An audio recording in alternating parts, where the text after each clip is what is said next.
বিসমিল্লাহির রহমানির রহিম।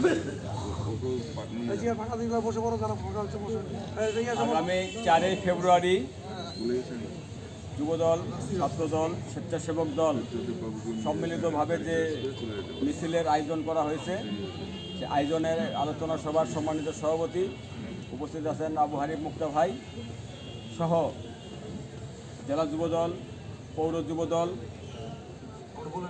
জেলা স্বেচ্ছাসেবক দল, জেলা ছাত্রদল, পৌর স্বেচ্ছাসেবক দল, পৌর ছাত্র দল এবং বিভিন্ন ওয়ার্ডের সকল দলের নেতৃবৃন্দ সকলকে জানাচ্ছি ঠাকুরগাঁও পৌর যুব দলের পক্ষ থেকে সংগ্রামী সালাম ও শুভেচ্ছা। আমি বেশি বক্তব্য দেব না, আমি শুধু বলতে চাই যে 5ই আগস্টের পরে যে দেশ আমরা স্বাধীন করলাম, স্বাধীন করার পিছনে যারা আমরা সক্রিয় ভূমিকা পালন করছি তারা কিন্তু আজকে আমরা পিছনের সারিতে চলে গেছি। আর যারা ওই যে এতদিন মনে করেন যে পালাই ছিল আর তেল বিক্রি করতো, তেল মারতে পারতো, তাদেরকে দেখতেছি আমরা বড় বড় নেতাদের সাথে সামনে পিছনে তারাই আছে।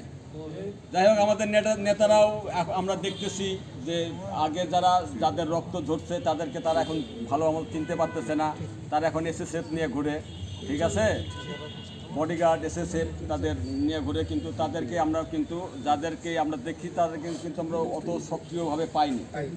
এখানে আজকে আমরা যারা উপস্থিত হয়েছি এরা হলাম আমরা পরীক্ষিত, ঠিক আছে। আমরা 17 বছর আমরা কিন্তু এই কিছু লোক, এই কয়টা লোকেই আমরা কিন্তু মনে করেন যে ছিলাম, আমাদের সাথে আরও কিছু লোক ছিল, কিন্তু আজকে দেখা যায় বিভিন্ন জায়গায় ভাগ, এই ভাগ ওই ভাগ, দেখা যায় আমাদের নাম নাই, ঠিক আছে, আছে আপনাদের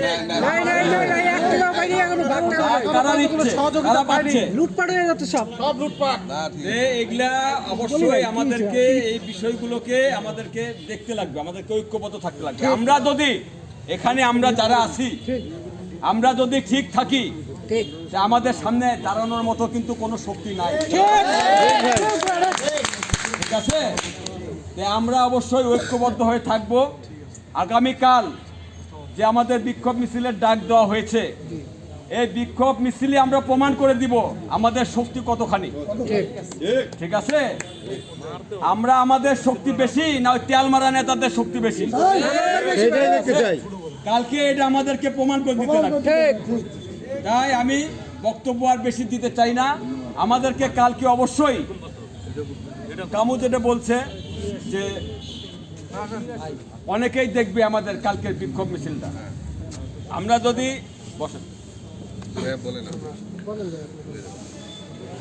বলেন আপনি আপনার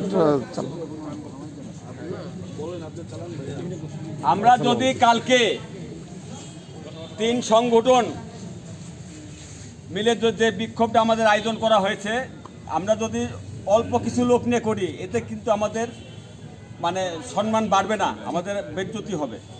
তাই আমি বলতে চাচ্ছি যে অবশ্যই আমরা কালকে আমাদের পার্টিসিপেট ছাত্রদল, স্বেচ্ছাসেবক দল, বিশেষ করে আমি আমার যুব দলের আমার সব ম্যাক্সিমাম ওয়ার্ডের নেতৃবৃন্দ এখানে আছে পৌরর, আমি তাদেরকে এখান থেকে আমি বলতে চাই অবশ্যই কালকে আপনারা আপনাদের ফুল কমিটি সহ যত বিএনপি পন্থীর যে যত ছাত্র আপনাদের যুব দলের কর্মী আছে সবাইকে আপনারা অবশ্যই নিয়ে আসবেন, ঠিক আছে।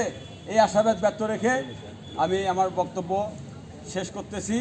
পরিশেষে আমি বলতে চাই অবশ্যই আমরা এখানকার সবাই কিন্তু আমরা পরীক্ষিত, আমাদের মতো নির্যাতিত কেউ হয়নি।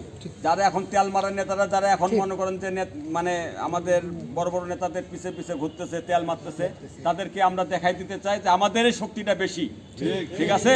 আজকে 5ই আগস্ট থেকে এই পর্যন্ত প্রায় 6-7 মাস হয়ে গেল, আমাদের নেতারা আমাদেরকে কিন্তু ফোনও দেয় না,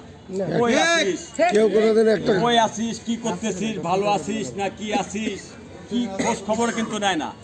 কিন্তু যখন আমরা আন্দোলনে ছিলাম তখন যদি হয়তো 6 মাসে হয়তো 6টা অন্তত, নাহলে 6 থেকে 12টা হয়তো ভোট পাইতাম, কিন্তু এখন হয়তো একটা দুটো পাই না, এটা আমাদের দুঃখ।